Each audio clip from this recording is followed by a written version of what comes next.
One of these in a while, so I figured I'd go back to doing a breakdown video of 9/11 Commission White House inquiry, which I used to do about 2 years ago. So I found one, and it's John Lehman interviewing Major General Larry Arnold and Craig McKinley of NORAD. So let's see what's going on here. Secretary Lehman. Thank you, Generals. I would also like to echo my colleagues' expression of great admiration for you and your predecessor, your command, and your pilots, even though they might require long runways to land. We understand. One of the most serious responsibilities we have, in addition to air security, is identifying the real dysfunctions in our intelligence system that contributed to the tragedy. And we had prior, as you know, to your testimony, Secretary Mineta, who indicated, despite the fact of this long litany of events and intelligence reports of the growing probability that aircraft would be used as weapons. Sorry, I said the Joint Inquiry is actually 9/11 Commission. Nothing ever got to him, and nothing apparently got to you, and I assume, General Arnold, nothing got to you. This would seem to be a pretty significant failure of our system, because it exists to provide product precisely to you, the most important users tasked with defending us. So I'd like to ask, we'll provide you a copy of this, which is from the Joint Inquiry staff statement. If you could give us your studied assessment of what went wrong in the way you interact with, your command interacts with the intelligence community, and why the product did not get to you. These were pretty dramatic events, facts, and intelligence reports. It would be very helpful to us to have your assessment as a customer of the system to what went so seriously wrong that you were still only looking out. There is another an issue that I would ask perhaps General Arnold to address, because there's a great deal of unease and distress, I think, understandably, among many of the families that somehow those aircraft could have been shot down if people had not made mistakes. And I wonder if you would just take us through each flight, given the posture that NORAD was in at the time, which was national policy and not whatever, based on erroneous intelligence perhaps, but given that posture, and given the times that NORAD was notified of the deviation from schedule and the possibility of hijacking, could the aircraft on alert, for instance, at Otis, have intercepted? And then if you could also take us through 77 and 93 as well with the F-16s, and if you would, tell us as you take us through what the armament was on the F-15s and on the F-16s that were scrambled against 77 and 93. Thank you, sir, and I'll try to do that to the best of my ability. And perhaps General McKinley has some data that he could shed light on, because I have been retired a little while and don't have access to the staff for some of the very specifics on that, but I will try to do my best. As you know through previous testimony from General Eberhardt to Congress, we were in the middle of a NORAD exercise at that particular time, which means That's right. There were a number of exercises, just to interrupt Larry here. And those exercises were a number of them, including Global Guardian, which was one. Global Guardian was an annual command level exercise organized by the United States Strategic Command in cooperation with NORAD and the Space Command. The purpose of the exercise was to test and validate nuclear command and control and execution procedures. Global Guardian also was in conjunction with another exercise that was running on this day, which is Vigilant Guardian. Vigilant Guardian is a semi-annual NORAD exercise that had been running in conjunction with the Global Guardian, and which postulates a bomber attack from the Soviet Union. So in other words, like a Cold War style of attack inside the United States. The exercise involved all NORAD's command levels, out of range scenarios, and also a traditional hijacking. So there was a scenario where there was a hijacking, and they were going to go to, I think, excuse me, a Soviet Union or something like that, and didn't prepare for like a martyrdom hijacking, which was, by the way, a warning back in 1996 that it seems that the FAA or the FBI didn't implement to ensure stricter security measures at the FAA, because it didn't happen. Look, 9/11 happened. There's the Bajinka plot, right? Goes right back. There was another exercise called Vigilant Warrior. Vigilant Warrior is an exercise that, and this is coming from, what's his name? That was interviewed by 9/11 guy, Richard Myers, who stated that Vigilant Guardian was a running in conjunction with Global Guardian, and another exercise called Amalgam Virgo 1. There was another exercise called Amalgam Virgo 2. And there was another exercise called Amalgam Warrior. So you had a number of these exercises. Vigilant Warrior was a 1994 style operation by the U.S. Army in the Persian Gulf region in response to Iraqi troop movements going toward Kuwait. So as you can see, there's a number of exercises here, but it's funny because if you look at some of these exercises, they simulated a number of different scenarios within that exercise. One of them was a traditional hijacking. So you could see that already conveniently, it seems, and that's all I could say, suspicious. Yeah, I mean, come on. I mean, we have to admit it. But I mean, wow. Talk about convenience, right? So this is the reason why the FAA and NORAD, especially which is Cheyenne Mountain in Colorado, you could see, like, if you're in Cheyenne Mountain and you're Major Larry Nispaney, Captain Larry Nispaney, who's head of Cheyenne Mountain, he's looking at all these exercises and he doesn't know what's going on, right? Which one's a hijacking, which one's not. Well, what about the FAA? Now, the FAA is in charge of all the air traffic. So you have a bunch of dots on the screen and they're numbered. And they also have the altitude of the plane, right? So they're numbered like American Airlines 11 or American Airlines 1, United Airlines 23, all these planes. And imagine seeing all these ghost dots there. Those are the the exercise hijackings that are not taking place. So you have all these, planes and dots, and then you have NORAD planes on top of it. The funny thing is that even while NORAD found out that there were actual hijackings, none of the exercises were suspended. The exercises ended later on in the afternoon.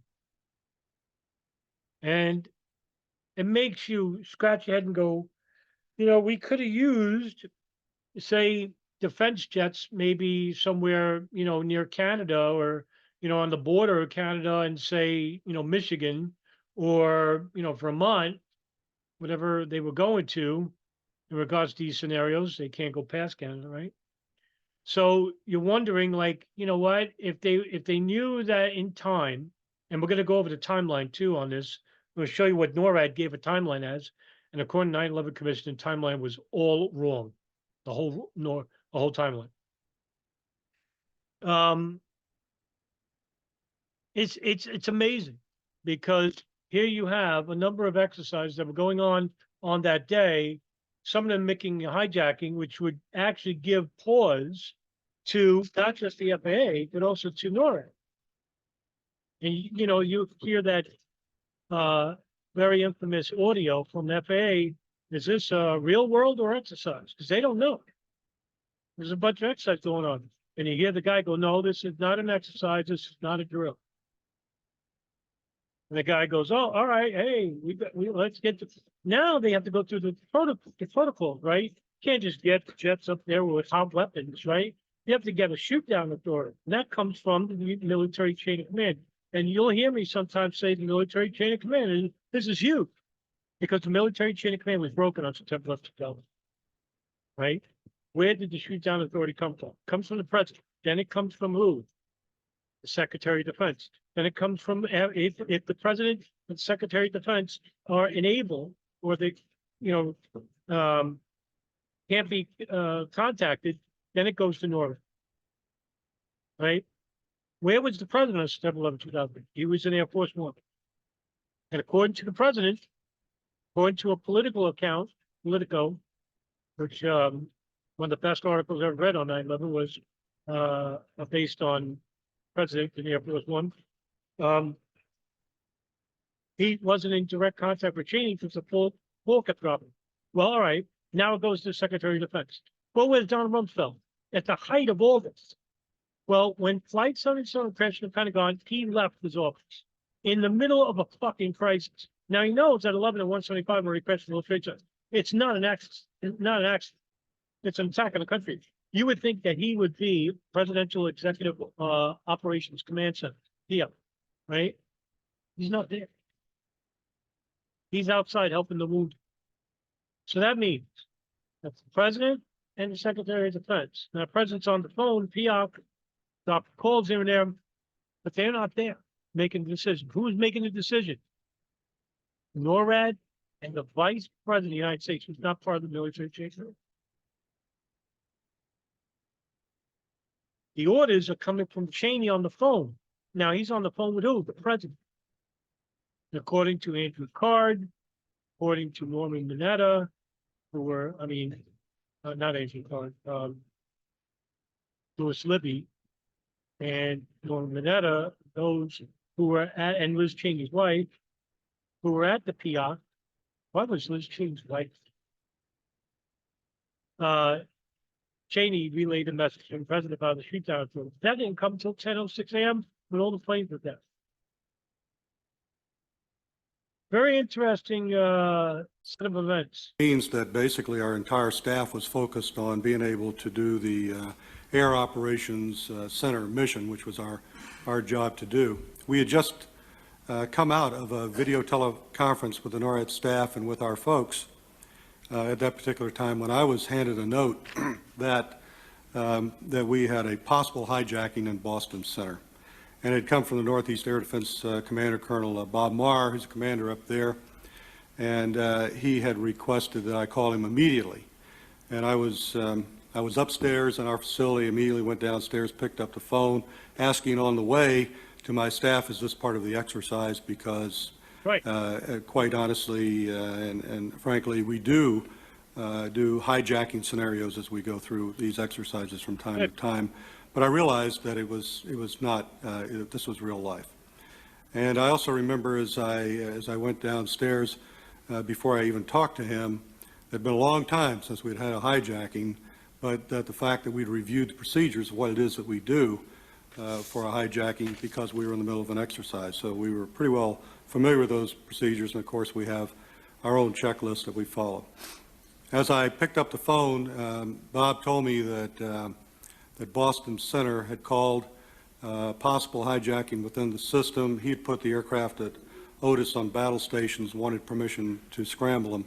I told him to go ahead and scramble the airplanes and we'd get permission later. And the reason for that is that the procedure, hijacking is a law enforcement issue, as is everything that takes off from within the United States. And only law enforcement can request assistance from the military, which they did in this particular case. The route, if you follow the book, is Just that to they go add, to just the... to add, because of planers that might be watching this, the reason why Transportation Safety Board wasn't in charge of these plane hijacking crashes, right? you know, some of these people say, well, why didn't they recreate the plane like they do with others? Well, first of all, air piracy, a hijack, is a federal crime, as Major General Larry Arnold answered correctly, that it's a law enforcement matter. That means the Department of Justice, the FBI. Now, the FBI did call NORAD to scramble airplanes, and not only them, but also Boston Center, Indianapolis Center, Cleveland Center, and those calls went to an unqualified officer in a communicate, and basically was saying that I'm the only person in the room, everyone's left, and stuff like you can hear that on the audio, and you're like, you know, who's in charge over here? You know, we're in a multi-hijacking scenario that's never happened in the United States, a multiple hijacking. And not only that, these are not traditional hijackings. Well, they didn't know any better. You know, they'd never dealt with martyrdom hijacking before. And this is the reason why there's such a split within the 9/11 shoot movement, because no one's ever seen an intentional plane crash before. Right? It's happened. It's very rare. Just like plane crashes are very rare. Martyrdom operation hijackings and where the planes crash is extremely rare. Intentional plane crashes, extremely rare. Before 9/11, in the United States, there was a plane crash, thanks to DJ's detonator. It's PSA 1771. When the guy took over the plane by a handgun, was a former employee, then crashed the plane at 700 miles an hour. For those who don't think, oh, the planes can't go past 500. The plane went 700 miles an hour. But it's not like it's going 700 miles an hour, you know, for a mile. He hit the gas when it was right near the target. Same thing for 9/11. When it came to Flight 11, Flight 175, Flight 77, Flight 93, they weren't going 500 miles an hour until they were near the target. And you can see this with the NTSB data recording that they got from the flight data recorder of 77, of 93, where you could see the plane actually going at those speeds of 200, 300 miles an hour. And you don't have to be at the handle like this, you know, it's just like a car. Tilted a little bit, plane's going very fast, like a car. And then when he was near the target, they slammed it, you know, the gas pedal. You have to be an expert to crash a plane. But yes, the FBI did get involved, and so did the Secret Service for Flight 77, which they called the FBI in Norway. We warned them about that plane. The duty officer of the National Military Command Center, who in turn makes an inquiry to NORAD for the availability of fighters, who then gets permission from someone representing the Secretary of Defense.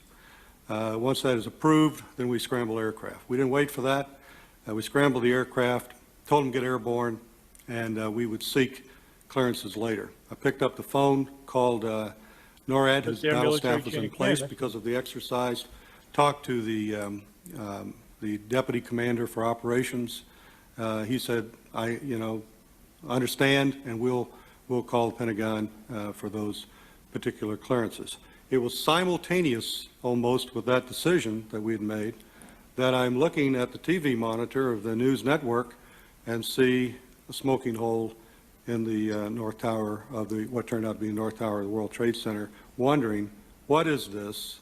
And like many of us involved in that, does it have anything to do with this particular incident, which we didn't think it did, because we're talking Boston Center and we're not thinking of the immediate New York metropolitan area. Shortly after that, of course, our airplanes became airborne after that. It just so happens that Colonel Duffy, who was a pilot of that first F-15, had been involved in some conversation, because there was, as the telephone calls were made, he was aware that there was a hijacking in the system, and that was kind of interesting, because he had concluded that indeed might have been that airplane himself, and elected to hit the afterburner and to speed up his way towards New York. Excuse me.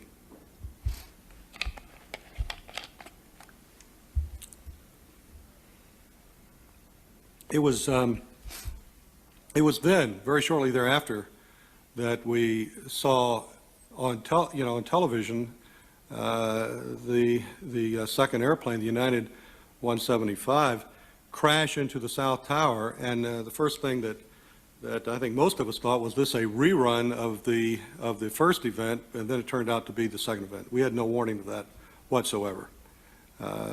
There was, from my staff, a call. In fact, that airplane was called hijacked or possible. I just want to add too, right? Now, this is on my channel. The 9/11 Commission would interview Major General Ralph Epperhart, right? Ralph Epperhart stated the 9/11 Commission on public record that had FAA had given NORAD all the information that was on point, they could have stopped all the hijackings. Right, what he said. Now, Larry Arnold is saying different, right?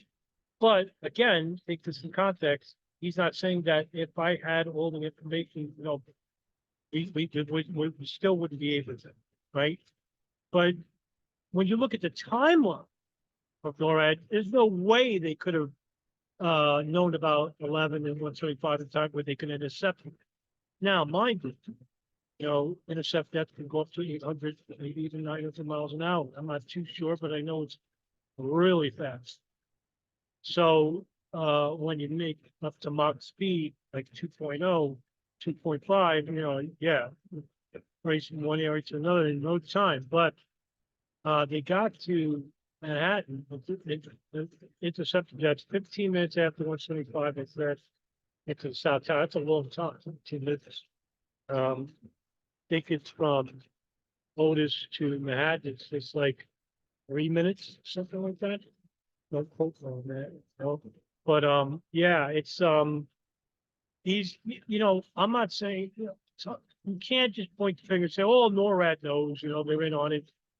Don't do that. It's very lazy and sloppy. Make a hypothesis, right? And then you have to test that hypothesis using scientific methods. You have to verify the hypothesis with information, not with speculation. Speculation is not a form of evidence, right? Maybe compartmentalization is at play here. A need to know basics. Was there going to be a hijacking take place at 11? Maybe Larry Arnold may have known about a hijacking. Would it have been a multiple hijacking or a hijacking? Was it martyrdom hijacking? Was it traditional? We don't know the specifics. Is it irrational speculation to state that all NORAD at the top leadership of NORAD, like Craig McKinley or Larry Arnold or Ralph Epperhart, or they knew about a hijacking coming up? It's that borderline crack pottery and reasonable speculation. Geez, it's tough, but I would say it's reasonable because these are the top leadership of NORAD. But do they know specifics? Do they know where they're going? These planes, do they know what they're hitting? Who's on the plane? I'm not going to go to that. They know about a multiple hijacking that was going to take place to ensure that French just barely, miss it. I think that's got to be reason. I hate to say it. Crack pottery would be that these guys are in on it and they know everything. I will tell you this. Those people that have specifics, that know time and date and who, when, why, they're either dead or they're out of the country. Maybe less than 10. This is my opinion. Are inside the United States. And it's not the president. Doesn't even have to be the vice president. They're on a need to know basis. Why would they want to be? Why would you want them to know specifics when they're in front of a camera? They're public figures. The people who are specifics don't want to be a public figure. Same thing for like JFK or any, Martin Luther King or Malcolm X, assassinations. Compartmentalization works. Further away from your crime, even though you're part of it, you can always distance yourself.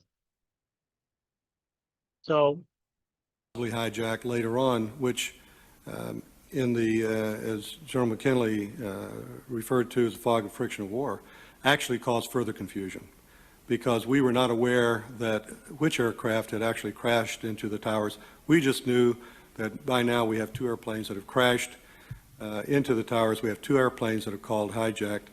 Again, we are still minutes away. I think the record said 8 minutes away from New York City with F-15s that are moving very rapidly in that direction. Now we have, before I get to 77, if it were, we get a call of United Flight 93. Well, before you go to that, I just wanted to just make clear, there was no possibility, given the lateness with which you were notified from FAA of a possible hijacking, that those airplanes in full afterburner flying supersonic could have gotten there in time to intercept either of those 2 flights. Is that correct? That's correct. That's correct. The first aircraft, of course, American 11, crashed before our interceptors were airborne. What's interesting about that answer is that in Flight 77, the national media knew about this hijacking 45 minutes in the air.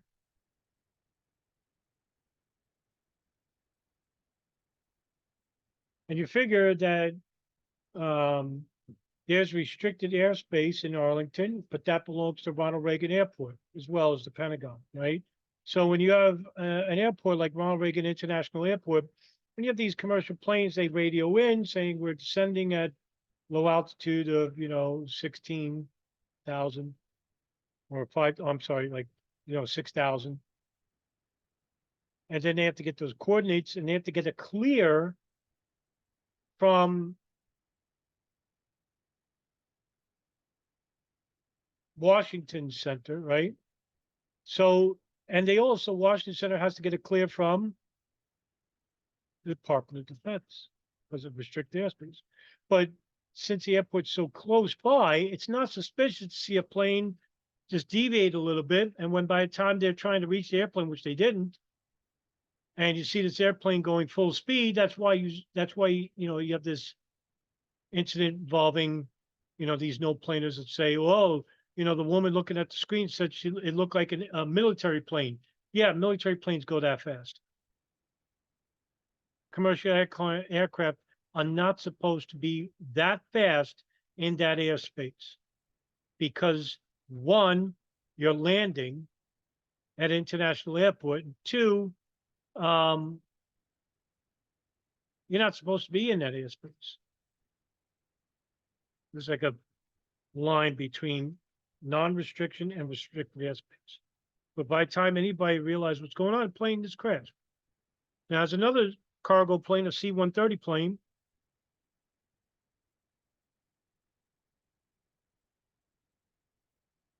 that was driven by, I forgot the guy's name, Steve O'Brien, who was contacted by the FAA. Hey, could you track to see, could you see from your advantage American Airlines plane? And he said he did. But the next broadcast, he says, I think it crashed in the Pentagon because I see a plume of smoke and I don't see the plane anymore. That's what everyone saw. Scramble. Almost simultaneously, our records show the same minute. I'm not even sure which occurred first, but it was almost simultaneous that we ordered the scramble of the aircraft and the impact into the North Tower. Could they have gotten to Flight 37? And so by the time even the pilot accelerating to 1.5 Mach, moving pretty fast, was still 8 minutes out by the time the second aircraft had crashed into the tower. And though when the second aircraft crashed in the tower, by now, I think Secretary Mandetta said this becomes a pattern, certainly. I'd like to tell you that I was absolutely certain at that time that we were under attack, but I was not absolutely certain we were under attack at that particular time. But we knew that this pattern had to be dealt with at that particular time. And then very shortly thereafter, we got a call on the United 93 flight being a possible hijacking. And that aircraft, I don't know if you know, but it wandered around. That aircraft wandered around and flew up over the northern part of Pennsylvania and Ohio. Mixed in with this was a call about a Delta flight that was possibly hijacked. Delta flight. So now our focus 89. is, we are under attack. What are we going to do in order to be in position to intercept another aircraft should it threaten someplace in the United States? That place, of course, we would not know. In the Northeast, at this particular time, we had no other aircraft available. The aircraft out of Otis had taken off. We looked at aircraft that were returning from a Michigan, they were Michigan Air National Guard aircraft, returning from the range, because at one time we thought either the Delta flight or the United 93 might pose a threat to Detroit. We tried to get airplanes airborne out of the Toledo Air National Guard at that particular time. Can you get anything airborne? Because we have this United 93 and this Delta flight, we need to intercept it and see what is going on with those particular aircraft. Syracuse, New York is Air National Guard unit. We inquired with them their ability to get airborne, and ultimately they did somewhat later at that particular time. And so in the record you see the time when we were notified of the American Flight 77 as being a possible hijack. And I can tell you that I did not know, and I don't believe anybody in the NORAD system knew where that airplane was. We were advised that it was possibly hijacked. And we had launched, at that, almost simultaneously with that, we launched the aircraft out of Langley to put them over top of Washington, D.C., not in response to American Airline 77, but really to put them in position in case United 93 were to head that way. They were the closest fighters that we had, and we started vectoring them to move towards the Washington, D.C. area. They also go into burner? No, sir. Sir, they, based on their configuration, traveled at 0.98 Mach, roughly 575 knots, 660 miles per hour, about 10 nautical miles per minute. If they had gone into burner, could they have gotten there in time to get a 77? I think if those aircraft had gotten airborne immediately, if we were operating under something other than peacetime rules where they could have turned immediately for Washington, D.C. and gone into burner, it is physically possible that they could have gotten over Washington, D.C. Yeah, so, okay, so now we have, there it is on record, right? If they had gotten the information right off the bat. Now, remember, this plane was announced by the media, 45 minutes in the air, Flight 77. They knew it, right? If the FAA, now they deserve some blame here, the FAA, because they basically mishandled all of these hijackings because they were not prepared for martyrdom, multiple hijackings, which they should have had the FBI or whoever shared the information with the FAA, which they did and acted on. Right? Remember the clip I showed you, Bob Kerry, from the Joint House Inquiry, yelling at the acting deputy director of the FAA, Monty Belger, when he tells him, did the FAA receive the Philippines memo regarding a martyrdom hijacking? And he says, yes. But we thought it was for planes overseas, not here in the United States. He goes, what makes you think that they weren't going to attack inside the United States? When it says in the memo itself, taken from one of the Virginia plotters, Abdul Hakim Murad, who's serving his life sentence at Marion, Illinois, I believe. He could be moved now to another prison. But it came from his own testimony that they were sleeper cells inside the United States waiting on orders to hijack planes and crash them inside the United States. This is where the 9/11 operation came from. Didn't come from Bush or Cheney. Sorry. Ugh, so Why did they head out to sea first? Our standard, we have agreements with the FAA, and by the way, we're looking outward. This is an advantage to us. And so we have agreements for clearance. When we scramble an aircraft, there's a line that's picked up, and the FAA and everyone is on that line, and the aircraft take off, and they have a predetermined departure route. And of course, it's out over water because our mission, unlike law enforcement's mission, is to protect things coming towards the United States. And I might even add, in all of our terrorist scenarios that we run, the aircraft, if we were to intercept an aircraft, it is usually always from outside the United States coming towards us. So our peacetime procedures are, again, to deconflict with civil aviation so as to not have endanger civil aviation in any particular way. Secretary Lehman, also, if I may add, the complexity of the air traffic over the Northeast corridor is so complex that to just launch fighters, as you know, sir, from your background, into that air traffic system can cause potential damage or mid-air collision. So we rely on the FAA to deconflict those corridors. And that is another reason why it vectored east originally. Yeah, and look, he says something very truthful here, McKinley, right? So because 175 almost crashed into 2 planes, or 2 or 3 planes before hitting the South Tower. That's on record, right? He almost hit 2 or 3 other planes. You can hear the other pilots of the plane say, "Hey, this guy's coming real close." We could see the people in the windows.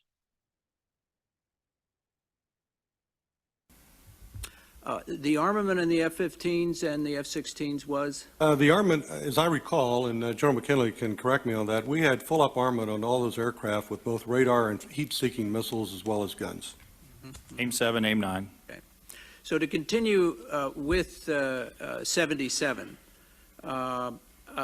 it's fair to say if you had got a more timely notification from FAA, and particularly with regard to where it was heading, that those F-16s launched from Langley could possibly have gotten there before they hit the Pentagon? It is certainly physically possible that they could have gotten into the area, and it's speculation as to whether we could have actually intercepted the aircraft by that time, because everything that we were doing, remember, was being relayed from the FAA. Yeah. We have no visibility on those aircraft, couldn't see, no radars, couldn't talk to our pilots. FAA did a marvelous job during that period of time in doing radio relays and assisting us in being able to Now, control if it. 93 had not crashed, So how about that? So they could have possibly gotten in the airspace had they gotten the information right on time. So that means they could have intercepted 77, but they didn't get the information on time. But here's the crazy thing. Like I said before, the media knew about Flight 77 45 minutes before it crashed. Deviated off course. So it makes you wonder, how is it possible? Now, here's another thing. Second part of this. Could they have shot it down? No, because there was no shoot down authority at 9:15 a.m. Plane crashes into the Pentagon at 9:36 a.m. They didn't get a shoot down order until an hour later. Now, was there a stand down order? I mean, that's the whole thing. The Norman Mineta, the plane is 50 miles out there. You know what? I used to think that was 77. That's 93 they were talking about. Wasn't 77. Because like Larry Arnold says in this video, that 77 had deviated off course, headed over Virginia, went back. No, I'm sorry, that was 93. 77 had deviated off course from its destination, which was Los Angeles. San Francisco was 93. The other 3 were Los Angeles. And when it deviated off course, it went back toward the Pentagon, which they didn't think. 93 deviated of course, and it went around Virginia, around Ohio. So the stand down order doesn't make sense because the plane's already in the air. There is no weapons on these planes. I used to think that for years. Oh, the plane is 50 miles out, plane's 40 miles an hour. It's talking about Flight 93, which came near Washington. would it not have been possible for the F-16s to have intercepted 93? And do you think they would have? Because where's Mineta? Mineta's in the PIOC.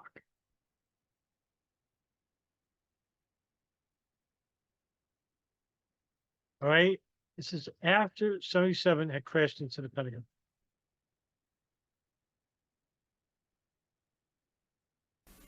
it was in our intent to intercept United Flight 93.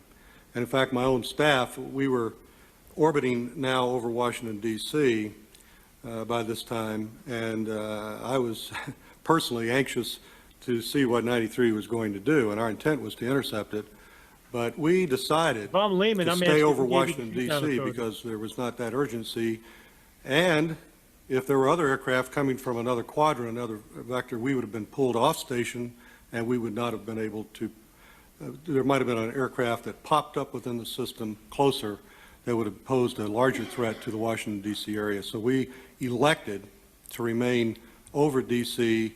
until that aircraft was definitely coming towards us. And as you know, the brave men and women who took over that aircraft prevented us from making the awful decision, which the young men that were flying those aircraft would live with for the rest of their lives if they had to do that. Now, in a short answer, why with the previous attempt of a light plane to hit the White House wasn't Andrews Air Force Base with F-16s and Marine F-18s available part of the alert? And I understand, I'd also like to have you comment on what the role of the Secret Service was in scrambling those F-16s.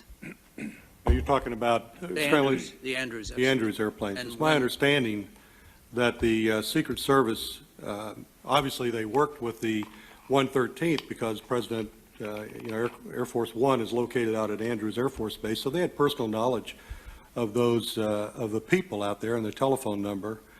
And I cannot speculate whether they knew what we were doing or not, but in the urgency to get something done, they made a phone call to the 113th. I learned later, I did not know that at the time, and asked them to get anything they could airborne, and I think the quote was to protect the house. And the 113th is the 113th Fighter Wing at Andrews, the District of Columbia Air National Guard F-16 wing. Mm-hmm. Yeah, and not part of NORAD. Mm-hmm.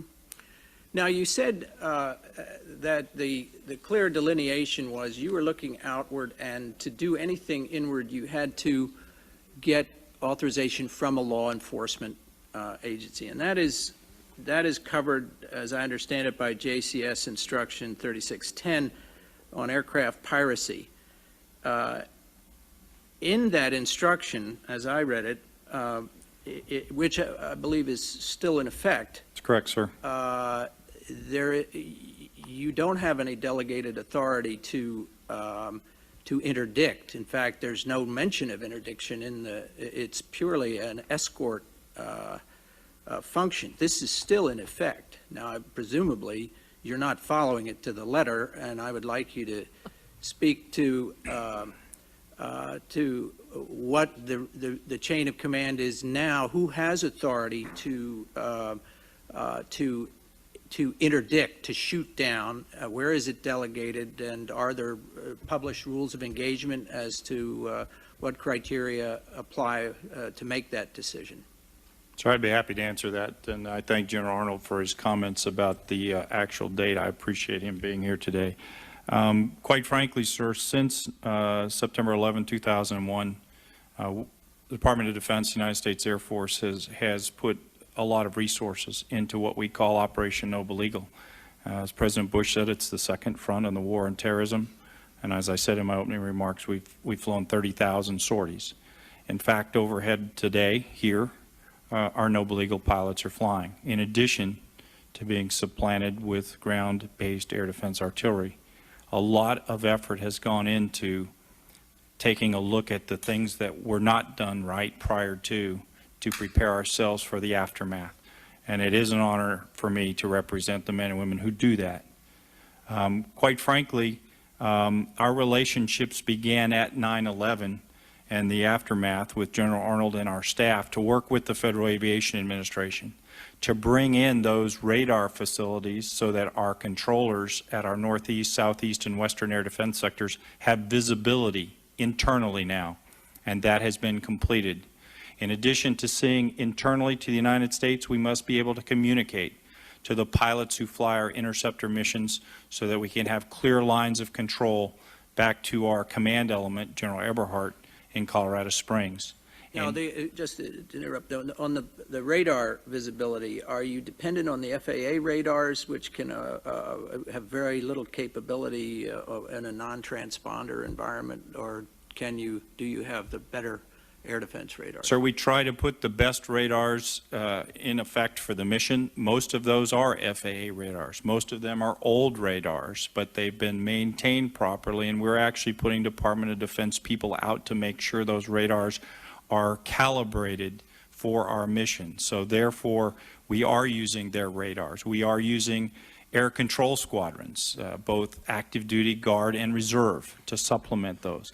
We, in fact, use the United States Navy every chance we can, because their Aegis cruisers are so capable that we link their pictures into our Air Combat Command Center at Tyndall. So we are doing the absolute best job with the resources we've been given to make sure that internal picture now is transparent to our air battle managers, so that military controllers, when asked now, can pinpoint immediately an aircraft in distress, that we can find the nearest suitable fighter location, which I can say is substantial today. In open testimony, I'd not like to go into the details of the numbers of alert facilities, but it goes up and down depending on the threat, but it is internal now to the United States, which it wasn't on the 11th of September.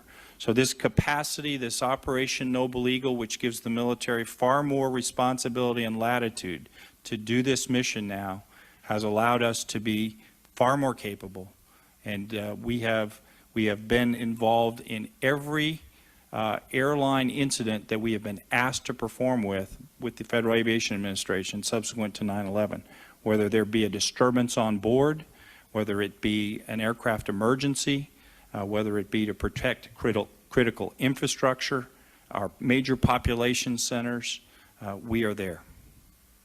To follow up on that, Now, here, look, here's the problem, is that, again, the Federal Aviation Administration received the memorandum from the FBI regarding a plot that involved putting bombs in Timex watches on board 12 planes and had them all explode over the Pacific from Southeast Asia and the United States, 1 minute apart from each other. There was a hidden plot, and that was to hijack 10 planes, forcibly put yourself in the cockpit and intentionally crash the plane throughout the intercontinental United States. And the targets were the Golden State Bridge, the Golden Gate Bridge, the Empire State Building, the World Trade Center, the Pentagon, the U.S. Capitol, the Monument, a nuclear facility, and something else. And this is coming from the guy I was talking to you about that was involved with the Operation Abdul Hakim Murad. He's an associate of who? Ramzi Youssef. Heard that name before? That's the guy who built the bomb to be used in the North Tower of the World Trade Center in 1993, not the FBI, right? So Ramzi Youssef and his uncle, Khalid Sheikh Mohammed, hey, the mastermind in 9/11, the alleged mastermind. Remember, he's not on trial yet. They both went to the Philippines and basically came up with this project called Pajinka Plot. And that's what entailed the Pajinka Plot.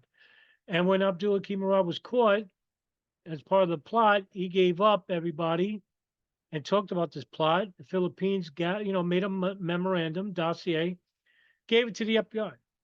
Now, according to Director Louis Freeh, that went to the FAA, that went to Immigration Naturalization Services, that went to the intelligence community. Okay, nothing was done because, according to the lead investigator, the Philippines investigator into the Pajinka Plot, Rodolfo Mendoza, he said in an interview with the Associated Press that the 9/11 attacks shouldn't have happened because there would have been stricter security measures on board these planes, enforcing the cockpit. But the FAA, just like with every other major corporation, don't want to spend the money because the money at the end of each annual fiscal year goes to who? well, you save money by not putting in these metal doors for the cockpit. Well, guess what? The CEO of American Airlines basically gets a bonus because we didn't go over expending our cash flow. Or whether it be Delta Airlines or American, none of the fucking airlines took it to heart, which led to a weak security system. And according to the intelligence sources and also to Al Qaeda members that were captured, you had Mohammed Atta, Mohammed al-Shia on video at certain airports like Atlanta, dressed as fucking pilots dressing on planes. You had one pilot that basically testified that in the year prior to 9/11, he was in a jump seat. Mohammed Atta. Want to know how a plane is run? So they were out, they were scouring inside the United States. Now, at the same time, you had a multi agency intelligence operations involving the CIA with Saudi intelligence and Enable Danger, the Defense Intelligence Agency's operation regarding monitoring of two known cells inside the United States. One cell headed by Omar Abdel Rahman, the Egyptian blind cleric from Gamma Islamiyah, and the other Mohammed Atta.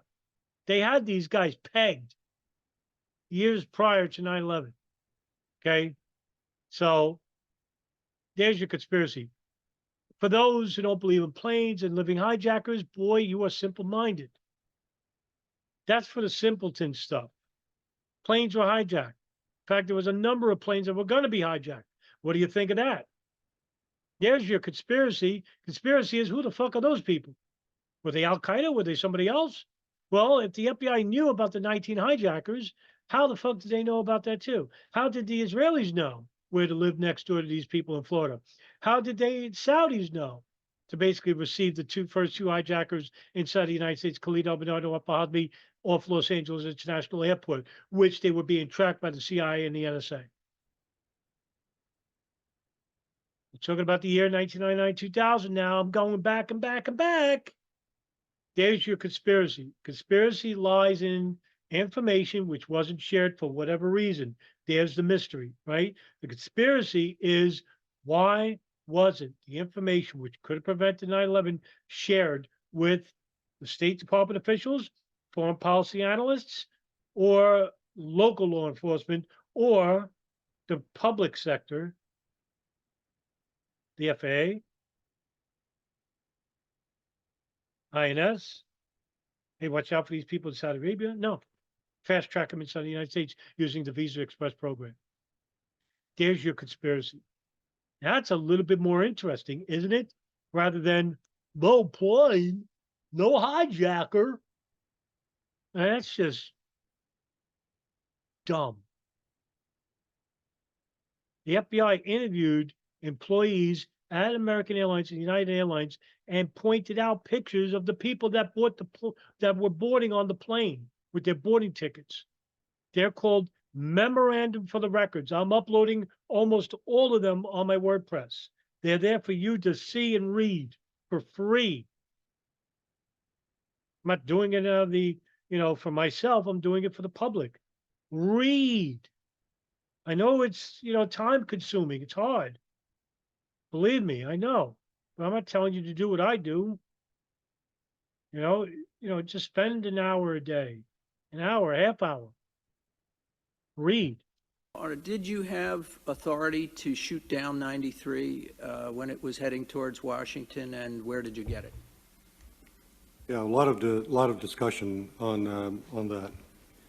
Our intent on United 93, the simple answer is, to my knowledge, I did not have authority to shoot that aircraft down. Jason we were Burmis, informed who says the plane was shot down somewhere in whatever, what is it, at one city where they say, oh, there's all plane debris over there. Not in Shanksville. Yes, it was in Shanksville. Local and federal law enforcement were there to pick up the pieces. Very little as it was. Planes going nose diving into the ground. Nothing major is going to survive. You want a recent example, go to Germanwings 8925, which crashed into the side of the Alps in 2015. You will find no engine. You won't find a whole body. Sorry, Jason Burmis, it's just not there. I know you like to move the goalposts because you're disingenuous. Well, different geography. You don't know what you're talking. So I don't deal with you anymore. I ignore you. So there you have it. They didn't have shoot down authority. Like I said, the shoot down authority came after Cheney had contacted Bush aboard Air Force One and got the authority at 10:06 a.m. Flight 93 crashed at 10:02. After that airplane had hit the ground. That's a simple answer. I'm sorry, could you say that again? You were informed of what after it hit the ground? We were informed of presidential authority some 5 minutes after that aircraft had hit the ground, according to our record. Right. So you were given it after the fact? Presidential authority to shoot it To down? my knowledge. Yeah. Now, I can tell you that in our discussion with the NORAD staff at that particular time, that we intended to intercept that aircraft, at some point in time attempt to deviate that aircraft away from the Washington, D.C. area. There was discussion at that particular time whether or not that aircraft would be shot down. But I did not know of presidential shoot-down authority until after that aircraft had crashed. That's right. And General McKinley, could you take us to the present and where those authorities lie now? Yes, sir. Subsequent to 9/11, the President delegated through the Secretary of Defense, delegated to the combatant commander of NORAD, and now United States Northern Command has the authority to declare a hostile target. Our fighter interceptors will be in position to accept that hostile declaration, and the clearance authorities will be passed up to the highest authority. We've improved our communications equipment. We have secure telephones that allow us to contact immediately the powers in the chain of command. And I, as the Joint Force Air Component Commander, have delegated emergency authority in the very rare occasion where either a telephone fails or we cannot get authority, and under emergency powers can exercise that authority. So the clearances now are in place. General Eberhardt is in place in Colorado Springs, or his designated representative. We exercise this in real world, not exercise, probably between 8 and 15 times a week. So it's been well documented. Any national security event will bring together the forces, and those lines of communication are open now. Clearances are there. Thank you. As you know, our rules of engagement are many v1, so I will take a rest and let my... All right, so there it is, right? So now what I want to do is basically talk about the chronology, right? So Rick Scott, Colonel Alan Scott, who retired in 2003, basically gave a chronology, and you can see it on my channel in the National Commission of Terrorist Attacks 9/11. You can see, go to Rick Scott testimony, right? Opening statement, Alan Scott opening statement. And it goes through the whole entire NORAD timeline. And basically, Vanity Fair, like I said, Vanity Fair did an article on the timeline itself, the NORAD timeline. I'm going to quote from it. Quote, in the chronology presented to the 9/11 Commission, Colonel Scott put the time NORAD first notified about United 93 at 9:16 a.m., from which he said commanders tracked the flight closely. It crashed at 10:03 a.m. if it had indeed been necessary to take lives in the air with Flight 93. In Colonel Scott's account, the jets were given the order to launch at 9:24 a.m. within seconds of needs, receiving the FAA's report of a possible hijacking of American Airlines Flight 77. Now, they didn't know that that plane was hijacked until, after it crashed. The plane that, and ultimately hit the Pentagon. This timeline suggests the system was starting to work right around this time. The FAA reported a hijacking, with the military reacted instantaneously. Launching after the report of Flight 77 would, in theory, have put fighters in the air and in position of Washington plenty of time to react to 93. Here's the problem with all, end quote, by the way, here's the problem, because this is coming from, and I'm going to share the screen. This is the timeline. This is the actual timeline, right? NORAD's timeline. Okay, NORAD's response times, September 18th. They made this public, September 18th, 2001. Now, remember, 9/16 was when they were notified, right? They were notified at 9:16 a.m. about 93. They were notified 9:24 about Flight 77. So let's go back. Flight 77, 9:24. Flight 93, not available. Now, why? Why is it not available? Because they were not sure about FAA's own account, Flight 93, or they were notified earlier and didn't reach 93 in time because, for whatever reason. Now, they couldn't have shot it down because, like Larry Arnold said, they didn't get the authority. And the conspiracy isn't whether the plane was shot down. If the plane was shot down, where's the conspiracy? The conspiracy would lie in the broken chain of command, the shoot down command, which didn't come until after 10 o'clock. That's the only conspiracy. There's no big, big conspiracy. No, we'll get Dick Cheney in trouble. We'll get NORAD in trouble, but they did their job. Plane didn't reach the target. Hey, NORAD's a hero. So that's not a conspiracy, the shoot down. It's right here. Not available.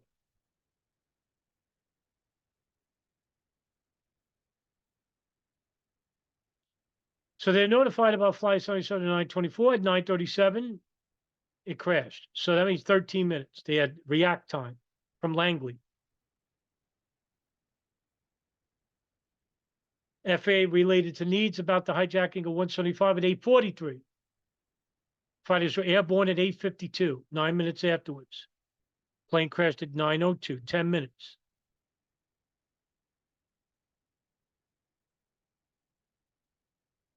Approximately 8 minutes, 71 miles from Fairmount, Massachusetts, Otis Air Force Base, 71 miles to World Trade Center 2. They had 10 minutes. Now, if they're flying at Mach 1.5, 1.8, or 2.0, how fast could they have gotten there? Do the math, right? Take it from Otis Air Force Base. Let's do that.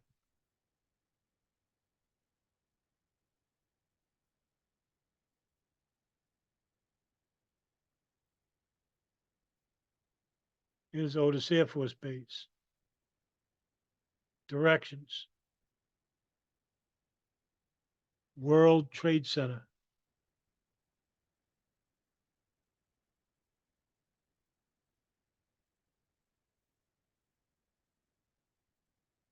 Right? 2 hours and 40 minutes by plane. That's if you're going from here to here, right? But, you wonder from here to here, using 1.5 Mach speed, right?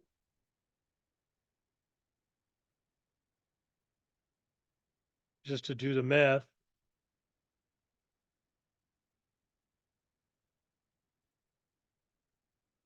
It's at 1,150 miles an hour. So, all right. So let's say 2 hours and 40 minutes and the plane is going what? How fast do commercial planes fly? They can reach up to 500 miles an hour, right? But you know, they go up to maybe 400 miles an hour. At 400. Well, let's just say 400, because it's a short distance, not far at all. So say it's going 400 miles an hour at 2 hours and 40 minutes. And he's playing going at Mach 1.5, 1,140 miles an hour.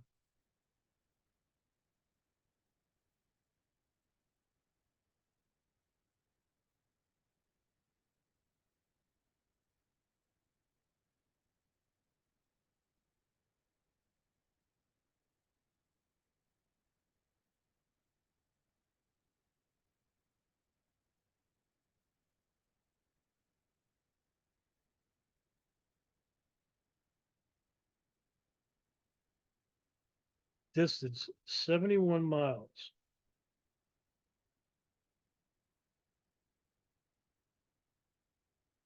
Speed.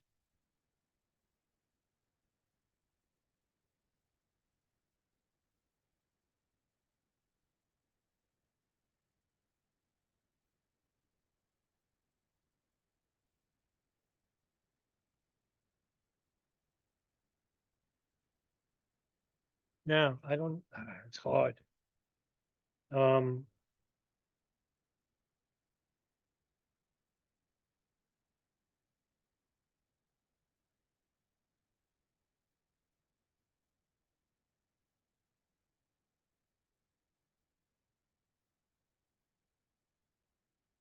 It would take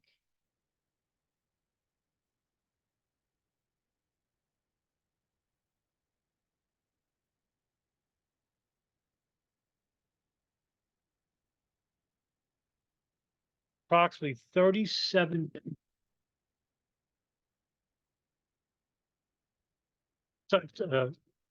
27 minutes.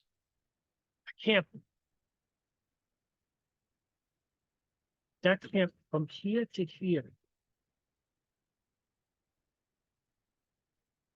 Yeah, about 27 minutes.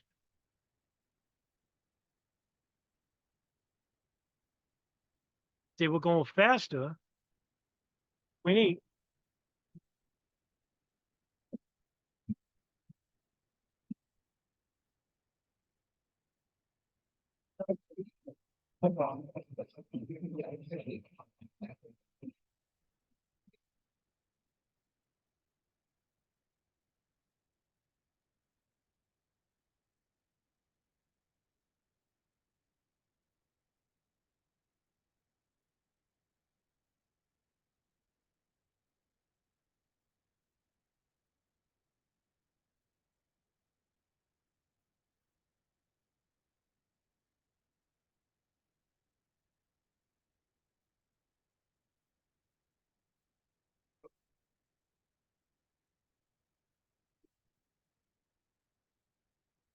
Right? Let's go back to flight. Let's see, flight 11. Right? Flight 11 is notified about the hijacking at 8:40 a.m. The scramble is 8:46. Fires airborne at 8:52. Crashes at 8:46. Too late. Here's the thing. According to the 9/11 Commission, the entire NORAD timeline is wrong. How about those apples? Now, how is it wrong? All these times are wrong? Compared to what the FAA relayed the message to them, yes. Tim Romer, who was a panelist both at the Joint House and 9/11 Commission, as long as the co-chair, Thomas Keene, basically criticized NORAD, saying, we need an updated timeline. And they never got one.